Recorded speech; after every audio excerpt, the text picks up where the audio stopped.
In today's video, I'm going to teach you how to activate Shopify Payments in your Shopify dashboard. To get started, open Google Chrome and sign in to your Shopify admin dashboard.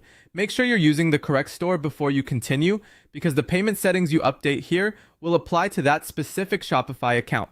Once you're inside the dashboard, take a quick look at the menu on the left-hand side of the screen. From there, go all the way down to the bottom left corner and click on Settings. This area contains the main configuration options for your store, including checkout, shipping, taxes, and of course, payment setup. If you're new to Shopify, this is where many of the important store-wide controls are managed, so it's a good section to become familiar with. After the settings page opens, look through the list of available options and select Payments.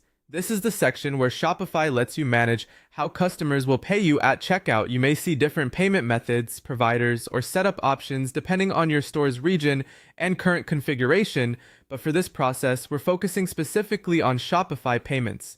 Once you're in the Payments section, click Activate Shopify Payments. This will begin the setup process for Shopify's built-in payment system. As you move through the prompts, Shopify will ask you to enter your core business structure. This information helps Shopify verify your business and configure your payment account correctly, so take your time and make sure everything is entered accurately. As you complete the prompts, read each field carefully before submitting. The information you provide should match your official business details. Accuracy matters here, because incorrect setup information can slow down approval or cause issues later with payouts and account verification.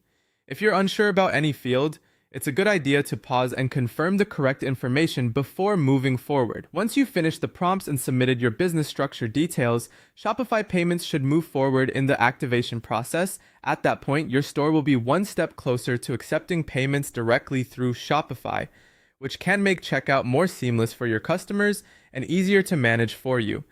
That's it for this setup. You've logged into your Shopify dashboard, opened settings, selected payments, and started activating Shopify Payments by entering your core business structure. Thanks for watching, and I'll see you in the next video.